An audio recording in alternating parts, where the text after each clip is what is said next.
এই কাগজপত্রগুলো দেখা যাইতেছে, এগুলো কিসের কাগজ? এগুলো হচ্ছে 2026 সালের কাফিয়া জামাতের ব্যাপকের প্রশ্নপত্র। আচ্ছা, কি কি বিষয় আছে দেখি একটু। এটা হচ্ছে আমার প্রবেশপত্র। আচ্ছা আচ্ছা, এটা কোন বিষয়?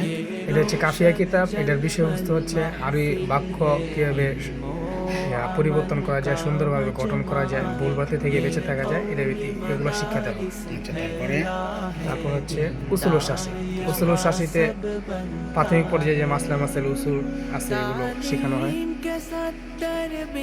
তারপর আছে কোরআন তর্জমা, সেটা মহান রব্বুল আলমিনের কোরআনের বাংলা ব্যাখ্যা করা হয়, তর্জমা করা হয়।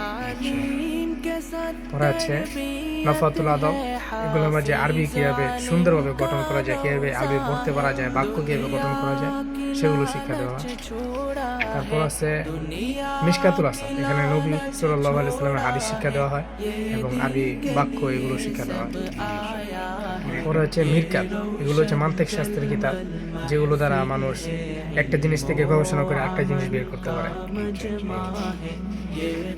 পরে হচ্ছে ইসলামী ইতিহাস, এখানে খেলাফতে বনু উমাইয়া, সেগুলো হচ্ছে খেলাফতে রাশেদা 4 খলিফার পরে যিনি পঞ্চম খলিফা ছিলেন মুয়াবিয়া রাদিয়াল্লাহু তাআলা আনহু, তার ইতিহাস এটা।